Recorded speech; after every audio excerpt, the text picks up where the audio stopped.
Welcome to the Conscious Corner. I've been obsessed with consciousness my whole life. I'm not sure why. I don't know anything, but we'll figure it out together.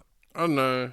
I often think about what I subscribe to. There's so many different ways of thinking that it's very important to, over time, identify what I truly believe, what's deep in my soul, what's deep in my heart.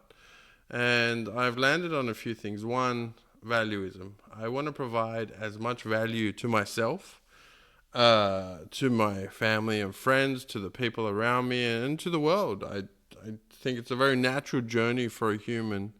And as you look at human history and the way that we're evolving in the last 2,000, 3,000 years, definitely there is some forward motion progress.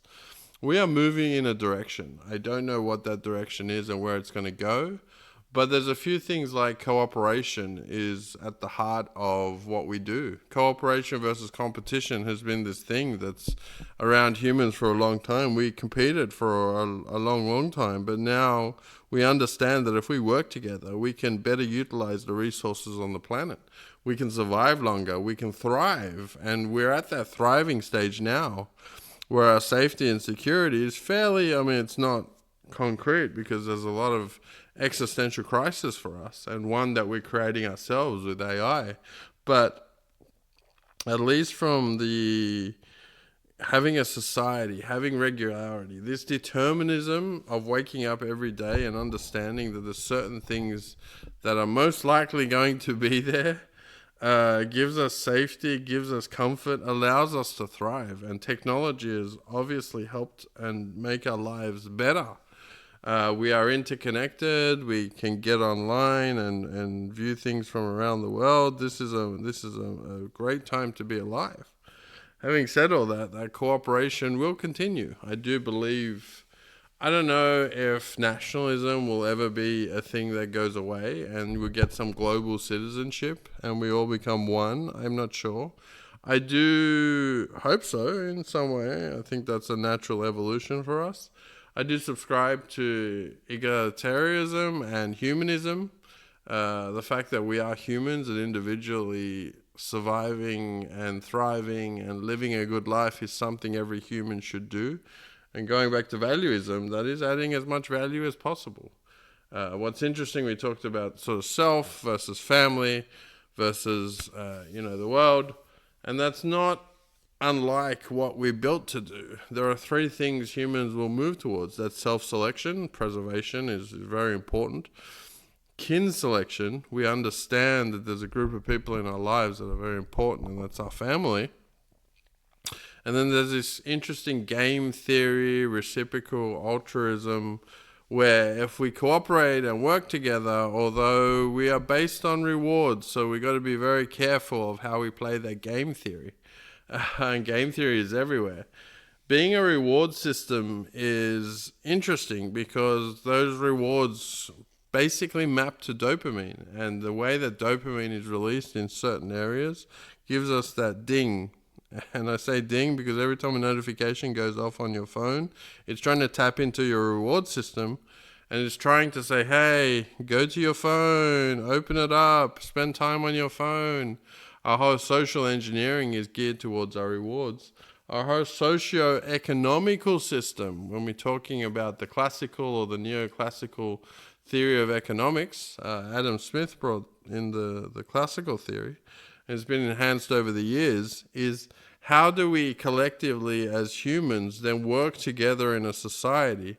And that's based on rewards. It's just a collective reward system that if something, when supply and demand, where a product or a good or something is valuable, then people are going to gravitate towards it. And it's going to find a natural equilibrium. That's going to change with AI because it gives companies a way to be efficient that we've never had before. Efficiency has always been top of mind for companies, and companies will always strive towards the same reward. If you can be more efficient, you will do the same things with less. Every fundamental problem is a supply-demand constraint problem. Economics, there's only a certain number of supply that we have in terms of our resources for the day. What economics is trying to do is solve the impossible problem of supply-demand constraint. It's trying to do it every day in a way. And that's very fascinating that we've designed a natural system to try and solve the problem. It doesn't solve it perfectly, but it's good enough. And if you mess with it in any way, people think that you should mess with that's why the free hand principle is there.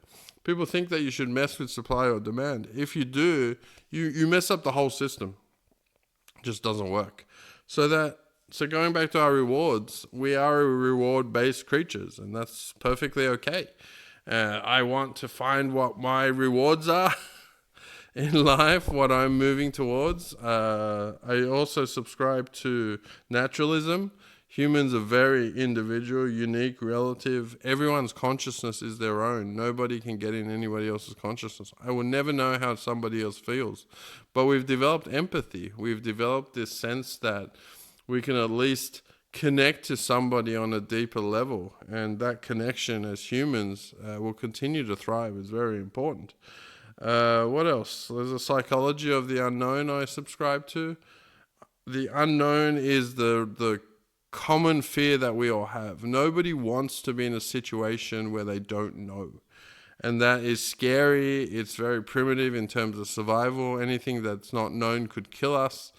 But it's basically manifested all these other feelings that we have. I even say that happiness is something that is running away from the unknown. So the psychology of the unknown, our psychology revolves around knowing, and unknownism is the other area of this, where the why of everything wants to be known. There's something about life and something about biology and encapsulating energy at the level that we do that has given rise to the physics of emergence. And that emergence gives us the subjective experience of life. It gives us the mind, it gives us consciousness. And so everything around unknownism and the universe doing what it does, from presenting itself at the Big Bang to now, is all about known. And our brains are all about known. And what we talk about when the quantum decoherence happens, something shifts in the known. And it's very hard to understand this concept, and I don't understand it. Our brains weren't geared towards understanding this concept of unknownism and what it means to be known. I think naturalism, we might have talked about, is that uniqueness that we have. People will do what feels natural. We are based on energy, feelings. We are based on the emergent properties of feelings. We are feelings machines. We will follow what we believe feels good. It's going back to the reward system. What's the purpose of the reward system? There's some kind of feeling associated with what we've created in today's society of getting those rewards. When we accumulate wealth, it's not necessarily about the wealth, but we have a feeling of freedom. We have a feeling of success. We have a feeling of security around finances. And finances obviously play a big role in valuism. Money is predicated on valuism. There is a value that we associate to money. It's a common value. It gives us a language to exchange.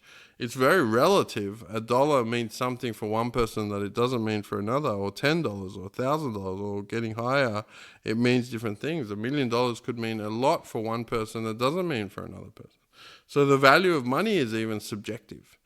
But at least it gives us a method of exchange where that supply-demand constraint system of economics can find some pivot point for equilibrium.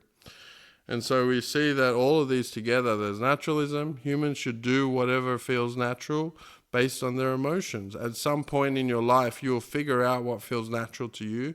You should spend a portion of time doing it. As long as it doesn't harm anybody else, that's yours. And I'm doing what I feel is natural to me. Even when talking here feels natural because I get to, it's a form of expression. Humans will always want to express themselves. That's a very, very natural feeling. Valuism is the pursuit of happiness. I turn to valuism. It's not necessarily that I want to be happy. There's a feeling I want to have in my life. That's peace. There's another feeling that I absolutely don't want to have. My biggest fear is regret. Regret is such a hard thing because you can't change the past.